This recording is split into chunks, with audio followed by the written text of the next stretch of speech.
नमस्कार मंडळी. तर बिहारच्या इलेक्शनचा काल निकाल लागला आणि त्याच्यामध्ये महाघोटाळा झालेला आहे. तर त्याची एक छोटीशी करतूत मी तुम्हाला सांगणार आहे.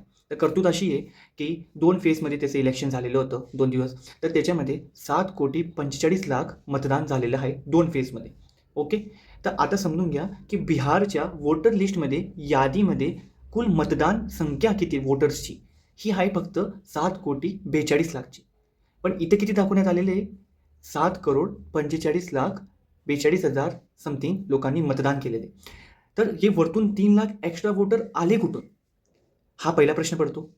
आणि दुसरा प्रश्न तर असा पडतोय मी मंडळी, की इलेक्शन कमिशन म्हणतंय, की 66 पॉइंट समथिंगच मतदान झालेलं आहे. आता मला सांगा, वोटिंग लिस्टमध्ये जर का 7,42,00,000 लोकांचं नाव आहे.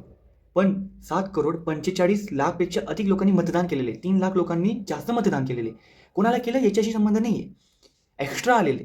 फक्त त्याचा पुरावा सादर करा, अशी मागणी चालू आहे. आणि त्यासोबतच इलेक्शन कमिशन म्हणते फक्त 66% लोकांनी मतदान केलेलं आहे.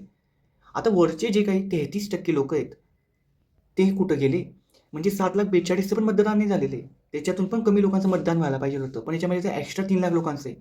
तर हे मला सांगा, की हे गणित चाललं कुठे?